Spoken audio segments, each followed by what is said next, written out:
మధు, అసలు తెలంగాణలో చూసుకుంటుంటే బీఆర్ఎస్ రాజకీయాలు చాలా హాట్ టాపిక్గా మారింది. అందులోను కవిత సస్పెన్షన్, మళ్ళీ కవిత రాజీనామా చేయడం. అసలు కవిత రాజీనామా చేయడానికి వెనకాల ఉన్న అసలు కారణాలు ఏమిటి? ఫస్ట్ కవిత గురించి మాట్లాడుకుందాం. కవిత గురించి మాట్లాడుకొని సస్పెన్స్ తర్వాత ఈమె రాజీనామా, అవును, ఇక్కడ వరకు వద్దాం.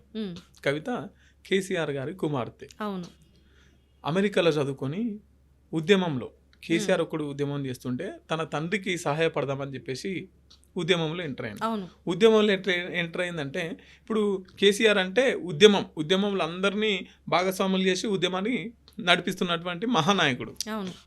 సో ఒక సపరేట్ వింగ్ తెలంగాణ కల్చర్ అంటే బతుకమ్మ, బోనం ఇవి ఉన్నాయి కదా.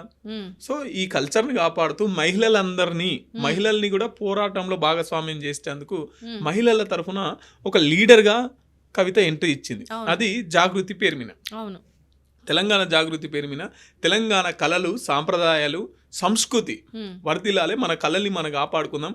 ఆంధ్ర వాళ్ళు విచ్ఛిన్నం చేస్తున్నారు, ఆంధ్ర వాళ్ళ సంస్కృతి మన తెలంగాణలో కలిసిపోతుంది, కాబట్టి తెలంగాణకు కట్టు బొట్టు ఉంది, కాబట్టి వీటిని మనం కాపాడుకుందాం అని చెప్పేసి జాగృతి అన్న సంస్థ ద్వారా ఎంట్రీ ఇచ్చింది, ఉద్యమాలకి ఎంట్రీ ఇచ్చింది. అవును.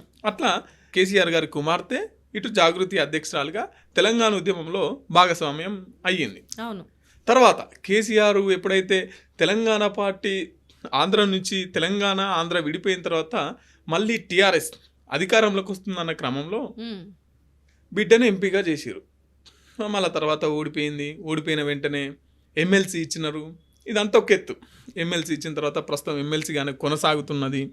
అయితే గతంలో ఒక 6 నెలలు తిహార్ జైల్లో ఉన్నది కవిత.